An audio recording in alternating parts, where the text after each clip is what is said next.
Russian diplomats need to be isolated so that they do not spread disinformation. The Minister of Foreign Affairs of Ukraine, Dmytro Kuleba, is sure. He stated this during a meeting with the head of the Organization for Security and Cooperation in Europe, Foreign Minister of Malta, Jan Bog. We see active actions by the Russians to activate disinformation campaigns, in particular using the OSCE and UN platforms. Therefore, the isolation of Russian propagandists and diplomats is a matter not only of collective security, but also of collective information hygiene.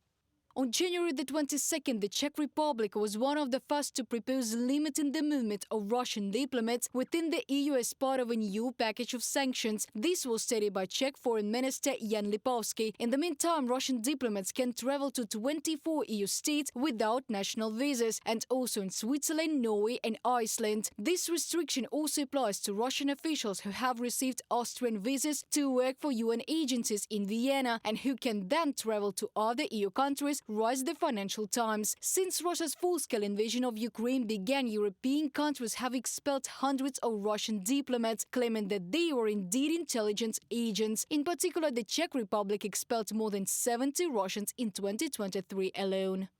If we take specific employees of the Foreign Policy Department of Russia, we understand from numerous examples of their behavior, their statements, their attempt to deny the most obvious facts. In principle, they don't give a damn about any of this. The only exception is when we prosecute them. There were such precedents. One can recall the fate of the leadership of the Foreign Policy Department of Nazi Germany after World War II.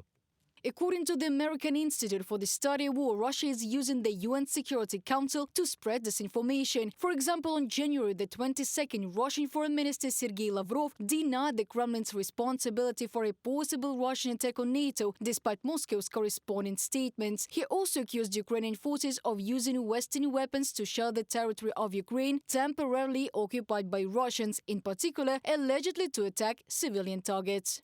It is likely Moscow's attempt to legitimize these Kremlin narratives, promote them on a global stage, and convince Ukraine's international partners to stop sending weapons to Ukraine. From the ISW report.